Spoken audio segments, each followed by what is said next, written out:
শেখ হাসিনা দেশ ছেড়ে পালানোর পরপরই সেদিন বিকালে হাজার হাজার মানুষ প্রধানমন্ত্রীর বাসভবনে ঢুকে পড়ে। তখন প্রাণ রক্ষার জন্য পালাতে মাত্র ৫ মিনিট সময় ছিল গণভবনের প্রহরায় থাকা বিশেষ নিরাপত্তা বাহিনী এসএসএফ সদস্যদের।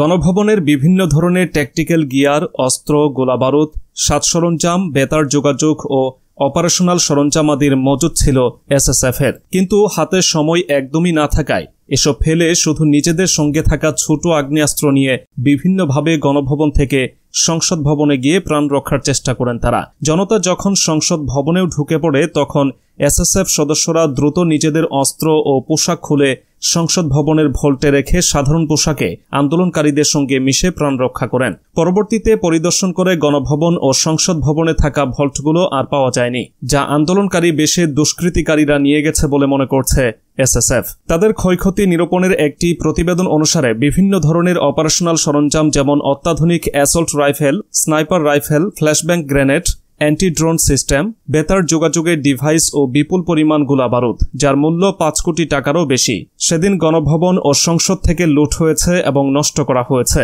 ছাত্র জনতার অভ্যুত্থানে এসএসএফের অস্ত্র, গোলাবারুদ, অপারেশনাল সরঞ্জামাদি ও বিবিধ দ্রব্যাদির ক্ষয়ক্ষতি নিরূপণ করতে সংস্থাটি ৩টি তদন্ত পর্ষদ গঠন করে। এসব পর্ষদ ইতোমধ্যে গণভবন ও সংসদ ভবন সরজমিন পরিদর্শন করে বিভিন্ন অস্ত্র, সরঞ্জাম ও দ্রব্যাদি ইস্যু সংখ্যার সঙ্গে বর্তমান সংখ্যা যাচাই করেছে। অনুসন্ধানের উঠে আসা তথ্যের ভিত্তিতে ৩টি প্রতিবেদন প্রস্তুত করেছে তারা, যা এসএসএফ এর প্রধান কার্যালয়, অর্থ মন্ত্রণালয় সহ সরকারের সংশ্লিষ্ট বিভিন্ন দপ্তরে পাঠানো হয়েছে। ক্ষয়ক্ষতির আর্থিক হিসাব করে সংস্থাটি বলেছে, ৫ আগস্টের ঘটনায় এসএসএফ এর বিভিন্ন অস্ত্র ও দ্রব্য লুট ও ক্ষয়ক্ষতির আর্থিক পরিমাণ ৫ কোটি ২৮ লাখ টাকা। এর মধ্যে অস্ত্র ও ম্যাগাজিনের ক্ষতি ১১,৬২,০০০ টাকা, গোলাবারুদ ও গ্রেনেড খোয়া যাওয়ায় ক্ষতি ১১,৪৪,০০০ টাকা, যোগাযোগ ও অপারেশনাল সরঞ্জামাদি বাবদ ক্ষতি প্রায় ২ কোটি ৬৩ লাখ টাকা, আইটি ও গোয়েন্দা সরঞ্জামাদি বাবদ ক্ষতি প্রায় ১ কোটি ৫৫ লাখ টাকা, যানবাহনের ক্ষতি প্রায় ১৪ লাখ টাকা এবং অন্যান্য দ্রব্যাদিতে ক্ষতি প্রায় ৭৪ লাখ টাকা। গণভবনে এসএসএফ এর স্থাপিত অপারেশন রুমে অস্ত্র ও গোলাবারুদ রাখার জন্য ২টি অত্যাধুনিক ভল্ট স্থায়ীভাবে স্থাপন করা ছিল, যার প্রতিটির ওজন ১০০ কেজি। একটি ভল্টে ২টি এসএমজি T56 রাইফেল ছিল এবং অপর ভল্টে ৯,৪৯৮ রাউন্ড তাজা গুলি ছিল। লুটপাট চলাকালীন আন্দোলনকারী বেশে দুর্বৃত্তকারীরা ওই ভল্ট ২টি নিয়ে চলে যায়। ৫ আগস্টের ঘটনাবলীর বিবরণও দিয়ে প্রতিবেদনে বলা হয়েছে, ৫ আগস্ট ছাত্র জনতা সহ আন্দোলনকারীরা গণভবনের গেট ভেঙে ও সীমানা প্রাচীর টপকে ভেতরে প্রবেশ করতে থাকলে দায়িত্বরত ৬ জন এসএসএফ সদস্য গণভবন থেকে বের হওয়ার জন্য মাত্র ৫ মিনিট সময় পান। এই অল্প সময়ের কারণে তারা নিজস্ব অস্ত্র, গোলাবারুদ, বেতার সরঞ্জামাদি ও অপারেশন সরঞ্জামাদি রেখেই পাশে সংসদ ভবনে যান। কিন্তু অভ্যুত্থানকারী জনতা সংসদ ভবনে প্রবেশ করলে এসএসএফ এজেন্টরা সংসদ ভবনে এসএসএফ এর অপারেশন রুমে অবস্থিত ভল্টে নিজস্ব অস্ত্র, ৬টি পিস্তল ও ২০০ রাউন্ড গুলি সুরক্ষিত করে এবং পোশাক পরিবর্তন করে জনতার সঙ্গে মিশে যাওয়ায় প্রাণনাশের হাত থেকে রক্ষা পায়। পরবর্তীতে সংসদ ভবন পরিদর্শনকালে উক্ত ভল্টটি পাওয়া যায়নি বিধায় উক্ত অস্ত্র ও গোলাবারুদ আন্দোলনকারী বেশে দুষ্কৃতিকারীরা নিয়ে গেছে বলে প্রতীয়মান হয়। এছাড়া গণভবনের ছাদে ২টি অ্যান্টি ড্রোন গান এবং একটি অ্যান্টি ড্রোন সিস্টেম মোতায়েন করা ছিল।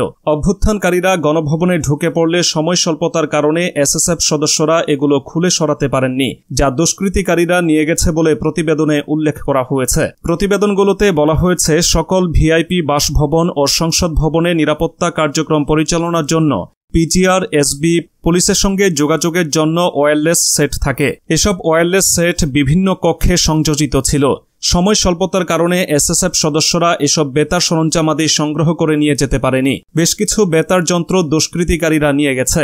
এসব অস্ত্র ও গোলাবারুদ উদ্ধার করতে সংশ্লিষ্ট আইন প্রয়োগকারী সংস্থার মাধ্যমে জোর তৎপরতা চালানোর সুপারিশ করেছে সংস্থাটি।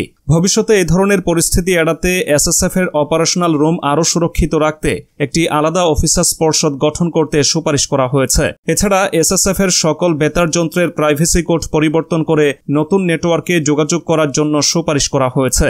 ক্ষতিগ্রস্ত অপারেশনাল সরঞ্জামাদি ও যানবাহন জরুরি ভিত্তিতে মেরামতের মাধ্যমে সচল করার সুপারিশও করেছে এসএসএফ।